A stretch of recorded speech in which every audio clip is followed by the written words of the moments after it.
नमस्कार दोस्तों, मैं आपका दोस्त आज आपको बहुत ही खूबसूरत कहानी बताने जा रहा हूँ।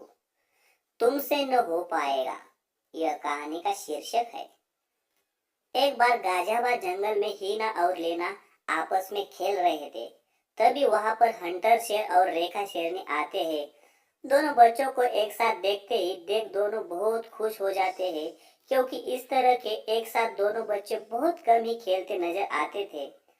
ज्यादातर समय हीना और लीना आपस में लड़ने में ही जाता था।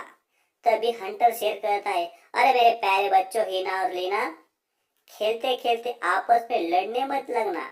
और लीना, तुम अपने बड़े भाई को ज्यादा परेशान भी मत करना। ऐसा बोलकर हंटर शेर और रेखा शेरनी वहां से जाने लगते हैं।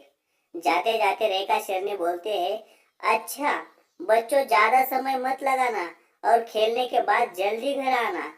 हीना और लीना रेखा शेरनी की को हाँ बोलते हैं और फिर से खेलने शुरू कर देते हैं। और तभी हीना इतनी तेज से गेंद मारता है कि गेंद जाकर एक कुएं में गिर जाती है। तभी लीना कहता है, भैया गेंद तो कुएं में गिर गई, अब क्या करेंगे हम। फिर हीना बोलता है, भाई तुम परेशान न हो, मैं अभी जाकर निकाल कर लाता हूँ। और ऐसा बोलते हुए हीना कुएं से गेंद निकालने की कोशिश करता है और तभी उसका पैर फिसलता है और वो कुएं में गिर जाता है। बड़े भाई हीना के कुएं में गिरते ही लीना जोर जोर से चिल्लाने लगता है, भाई भाई कोई बचाओ मेरे भाई को, मैं तो बहुत छोटा हूँ, मैं कैसे बचा पाऊंगा अपने भाई को, कोई तो आओ। लेकिन वहां आसपास कोई नहीं था होता जो हीना को बचा सके।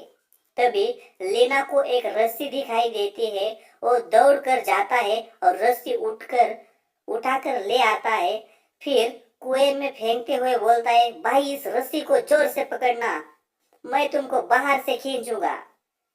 फिर हीना रस्सी पकड़ता है और लीना बाहर से रस्सी खींचना शुरू करता है।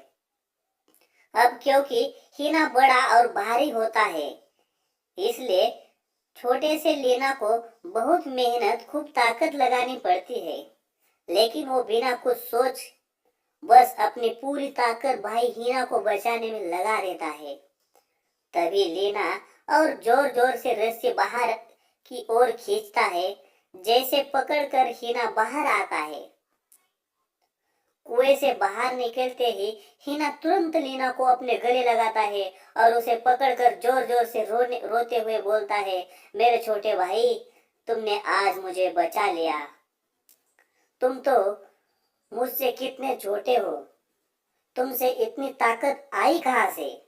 तभी लीना बोलता है, भाई मेरे पास ताकत कहाँ से आई ये तो मुझे नहीं पता, लेकिन एक बात मैं अच्छे से समझ गया, अगर आपसे कोई बोले कि ये काम तुमसे नहीं हो पाएगा तो मैं कभी इस बात को नहीं मानूंगा। भाई ऐसा कोई भी काम नहीं है जिसे हम कर नहीं सकते। इसके बाद दोनों भाई हाथ में हाथ डालकर घर पहुंच जाते हैं। मोरल, कोई भी काम ऐसा नहीं है जिसे हम नहीं कर सकते, बस हमें उसके करने का तरीका पता होना चाहिए। नमस्कार दोस्तों, इस तरह की मोरल कहानियाँ सुनने के लिए हमारे YouTube चैनल को अवश्य भेंट दें और अपने छोटे भाई के काम के लिए थोड़ा सपोर्ट भी करें, सब्सक्राइब करें, शेयर करें, लाइक करें। धन्यवाद। मिलते हैं अगली कहानी में।